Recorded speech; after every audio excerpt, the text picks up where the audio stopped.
This is a video that I said I would not make. In an earlier video, I documented my research on what powder measure I wanted to use when I started to reload 32 Auto.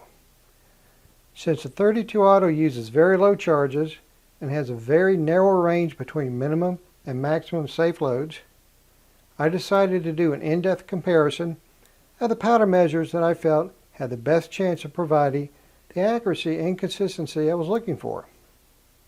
The three powder measures I used in the first test were the Dillon Extra Small, the Arredondo, and the RCBS Competition Powder Measure. Test 1 was for a very specific purpose, to determine which of these three gave me the best results using my powder of choice. Whichever powder measure came in first would be the one that got installed on my Presses tool head. The Test 1 results provided that answer to me.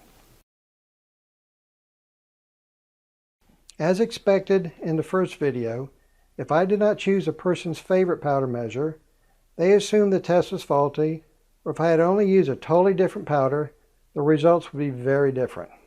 Well, my reloading philosophy is change the equipment to make the load of your choice, not change the load to suit the equipment. So I was not interested in running another test since I already had my answer from the first test. However, I informally know the individual who sells the Arredondo powder bar, and we exchanged emails and also talked on the phone. While he did not find any fault with my tests, he, like others, were surprised at the results and asked me to conduct the same test using a finer grain of powder. I agreed, and the powder I am using in this test is Alliance Power Pistol. It is a flat, flake powder, very thin, and the granules are consistent in size. If your equipment is not tight, or you have a sloppy technique, this powder will leak like a sieve because it is so fine. The tests are the same. The difference is I am using Alliance Power Pistol instead of Vita Voorhees N310. I fully intended to keep all of the factors the same, but could not. In the first test, I used the Dillon powder measure I set aside for reloading 32 Auto. To conduct this test using the same powder measure, I cleaned out the N310 powder and replaced it with Power Pistol. Unfortunately, the Dillon powder measure body being used with N310 was not tight enough to keep Power Pistol confined, and I started getting powder leakage. So for test 2, I used the Dillon powder measure that I used for my 9mm loads. The 9mm powder measure was used for both the Dillon Extra Small powder bar and the Arredondo powder bar. While setting up the test for the Arredondo powder bar, the Arredondo broke. So I had to send it in for warranty repair. So while it is the same Arredondo powder bar used in test 1, it had a repair performed before testing started. Both the Dillon Extra Small powder bar and the Arredondo powder bar have the Unique Tech micrometer installed. The RCBS Competition powder measure comes with its own micrometer. The powder baffle was used in both the Dillon powder measure and the RCBS powder measure. The tests for the Dillon and Arredondo powder bars were conducted on my Dillon 550B press. The tests for the RCBS powder measure were conducted on my Lee Classic single stage press. This ensured the RCBS powder measure was solidly anchored. While I do not know of any load recipes that use 2.0 grains of Power Pistol, to allow someone to compare the results from test 1 to the results from test 2, the target weight for test 2 was also 2.0 grains. A GenPro 250 electronic scale was used to measure the loads. This scale has an advertised accuracy of 0.02 grains. Before testing began, I verified the scale, as seen in this photo, using an RCBS check weight. Once the powder assembly was ready, I dispensed and individually weighed 100 charges each. That was 100 charges for the Dillon, 100 charges for the Arredondo, and 100 charges for the RCBS. To test for accuracy, the following statistics were created from each of the 100 charges. Minimum charge maximum charge, average charge, range, which is the difference between the minimum and maximum, standard deviation, average weight of the first 10 charges, average weight of the last 10 charges, and mode count. To test for drift or consistency, the following statistics were created for the first 25 charges, then the second 25 charges, the third 25 charges, and then the final 25 charges. Minimum charge, maximum charge, average charge, range, standard deviation. Then by comparing these statistics for each group of 25, we can see if we are experiencing drift. Like test 1, I let the numbers speak for themselves. I have no preference for either Dillon, Arredondo, or RCBS, or any other powder measure. As you look at these results, keep in mind the scale has a 0.02 grain accuracy. This is a level of accuracy that most of us are not used to seeing when weighing powder charges. For the Dillon Extra Small Powder Bar, the statistics for all 100 charges are as follows. Remember, the target weight is 2.0 grains. Minimum charge, 1.92 grains. Maximum charge, 2.06. Average charge, 2.00. Range, 0.14. Standard deviation, 0.02. Average weight of the first 10 charges, 2.00. Average weight of the last 10 charges, 2.01. For the Arredondo Powder Bar, the statistics for all 100 charges are as follows. Minimum charge, 1.92. Maximum charge, 2.08. Average charge, 2.01. Range, 0.16. Standard deviation, 0.03. Average weight of the first 10 charges, 2.02.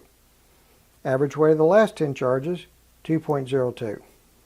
For the RCBS powder measure, the statistics for all 100 charges are as follows. Minimum charge, 1.86. Maximum charge, 2.10. Average charge, 2.00. Range, 0.24. Standard deviation, 0.05. Average weight of the first 10 charges, 2.01. Average weight of the last 10 charges, 2.01. The statistical mode is a number that is most often repeated in a list of numbers. In the following table, the actual mode for each powder measure is highlighted in yellow. A blank cell means the powder measure never threw a charge in that weight. When you first look at these numbers, your first reaction may be the numbers for your favorite powder measure are spread out too much. Actually, these numbers are close. The difference between the lightest charge of 1.86 and the heaviest charge of 2.10 is only 0.24 grains. That is less than a quarter of a grain across all 100 charges. If you are used to seeing charge weights to the tenth of a grain, then if we take this table and arithmetically round to the tenth, then the table would look like this.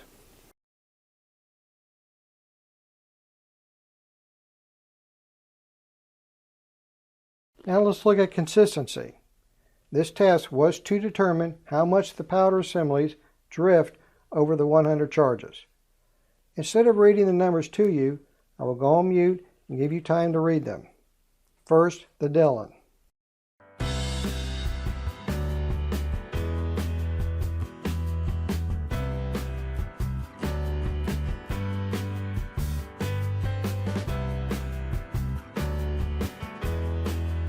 For the Arredondo, we have the following.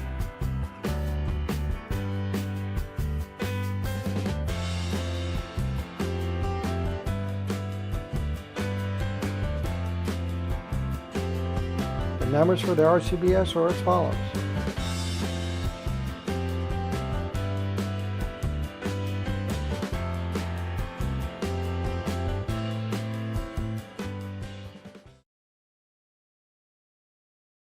In this section of the video, I'm going to show you how I have my reloading press installed. I am not saying that any one of these factors helped or hindered accuracy. I am just showing you how the press used to test the Dillon Extra Small and Arredondo powder bars is configured and maintained. I go into more detail on some of these things in my powder leakage video. The press is a Dillon 550B. The workbench is solid wood. This includes top, frame, legs, and shelf. The workbench's top is 1 3/4 inches thick. The bench's legs are 3 1/4 inches square. The bench is anchored on 2 sides to the house's wall studs. The third side is reinforced with industrial angle iron. The press is grounded and the powder measure has additional grounding. An anti-static dryer sheet is wrapped around the hopper. I use CNC machine tool heads and they are clamped to the press. I use Dillon's thick spacer bar as necessary when using the Dillon powder bar. I use Dillon's standard spacer bar when using the Aridano powder bar. And I use a powder baffle. Both the Dillon extra small powder bar and the Aridano powder bar have the Unique Tech micrometer installed. Since I started using this micrometer years ago, I cannot imagine reloading without it. The RCBS Competition powder measure has a built-in micrometer. I use springs or rubber bands to power assist with powder bar return. It is my opinion this gives a consistent speed and force to the powder bar returning to station. So if I'm a little slow in raising the press's handle one time and a little fast on another, it doesn't matter as much because the energy used to return the powder bar comes mostly from the springs and or rubber bands. When I begin to see wear or aging on either the bell crank cube or spacer bar plug, I replace the bell crank cube and I also replace the spacer bar plug and I also replace the body collar sleeve which is inside the body collar. I use Inline Fabrications intermediate plate. This is a steel plate that goes on top of the Dillon Strong Mount. For me, it provides 2 benefits. First, it connects the 2 tops of the Strong Mount using a solid steel plate, thus providing a more rigid mount. Second, it provides a solid surface for the press to sit on. Without the plate, the press can only sit on the 2 tops of the Strong Mount, and the rest of the press is not resting on anything. In this test, I did not see a runaway winner or loser. All of them produced an average of 2.0 grains over 100 charges. All of them had a statistical range of less than 1/4 of a grain. And all of them had a standard deviation in the hundredths of a grain. However, the results of this test did reinforce the decision I made in Test 1. As you may recall, the purpose of Test 1 was for me to determine which powder measure gave me the powder charge accuracy and consistency I was looking for using my powder of choice when reloading .32 Auto. So whether or not your favorite powder measure had the best numbers, I hope this video was useful to you and thank you for watching.